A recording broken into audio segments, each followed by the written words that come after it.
Welcome to Ralph John's Photography. I got asked a question the other day, and it was, what do I need for landscape photography? Well, let's dive into that. Alright, the first thing that you're going to need to do landscape photography is actually a camera. Duh, I know.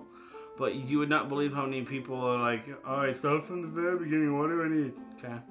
I get this question asked a lot, actually. You need a camera. You don't necessarily need a DSLR. You can use your smartphone.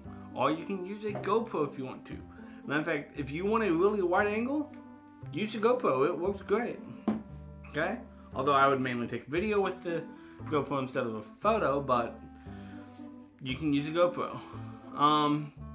Again, with wide angle, with landscape photography, you're going to want a wide angle lens usually to get a big scene in it. Now, sometimes you do want to get details of it, and that's where you'll want to get a zoom lens also for that. So, usually what I go out with when I go to shoot landscape photography is an 18-55 and a 55-250. So, you know, I have that in my bag at all times. Here's my bag. Anyways, I have it in there at all times, waiting for it and everything, so I do that. I usually take my Canon T3i with me, a tripod with me also. The reason why I take the tripod is because it helps get stable shots. For example, if you want to do waterfalls or something like that, and you don't want just a quick frozen image of it, but of what looks like water flowing, well then you're going to need a tripod to actually put your camera on. So that's one thing you're going to need if you want to do stuff like that. Or let's say you want to get the clouds where they're like wispy and stuff like that at dusk. Tripod again is going to help. Another thing I take with me is a polarizing filter. The reason why I do this is because it helps with the fact that it helps with the fact that you can get reflections off of the water, or you can make the sky just a little bit darker or something like that, you know, if you need this stuff in there. So, a thing that I like to take also with me is a loupe. This is mainly so I can see the image when it's on the back of the camera, because of the fact sometimes I'm in a lot of bright sunlight. And another thing, if I'm in a lot of bright sunlight and I want to get the wispiness of the clouds and stuff like that, I have a whole wide assortment of VU filters.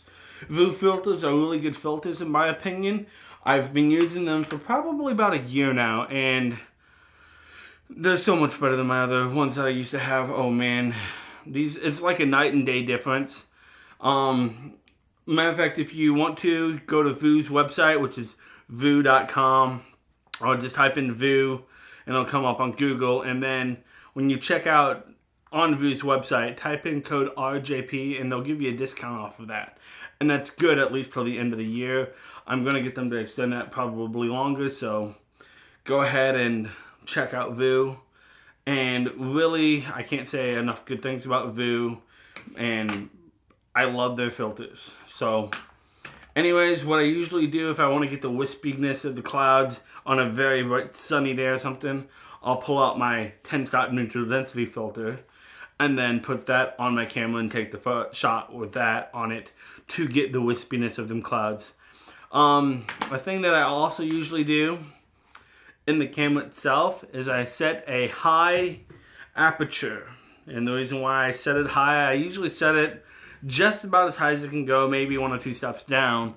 But, you know, I'm usually at like f18, 20, 22 or something like that, to where it's really high so I can get a lot of this stuff in focus and I'm getting all the detail in it and stuff like that, to where, you know, I don't have just a narrow plane like if I did something at like 1/8 to where it would not be in focus way in back and stuff like that. It's still going to show with my high aperture that, my low aperture, that I have a lot of depth in it. So also, since I'm doing such a low aperture with, you know, f20 and f22 and stuff like that, I'm going to also increase my shutter speed quite a bit. But I'm going to keep the ISO down low for the simple reason I want less noise in it, And I have these filters on it that I can drag out that shutter so much, and I can get the shot that I desire, like these shots that I've been showing you throughout this whole time. So anyways, that's pretty much a simple setup. What you need to get into doing really good landscape photography is a camera. If you want to get the detail shots, a zoom lens, or if you want to walk physically over there, that helps too, because both ways work great. This is going to give you a different shot than walking over there too. So, I mean, just remember that. If you want to stay in one spot and you like exactly that little bit, use your zoom lens then. If you want to walk over there and get a different angle on it, well then, by all means, walk over there if you can. So, a regular wide lens. If you want to go really wide, get a GoPro. A zoom lens just to get the details of it. Filters from Vue or whatever company you like, again. A loop if you're in bright sunlight so you can look at the picture on the back of the camera, and the tripod. Probably the most important thing out of all of this, other than the camera, is the tripod. The reason why is because it's what holds your camera up and, you know, actually lets you get your hand off of the camera to get that completely steady and still shot. Anyways, that's all I have to say about this stuff. So until next time, put your landscape photos in the comments below, or if you can. If not, put a link to a website to where I can go look at your landscape photos. I'd love to see them all, or put them on my Facebook page even, which is, you know, right down here right now. So anyways, until next time, guys, peace out. Bye.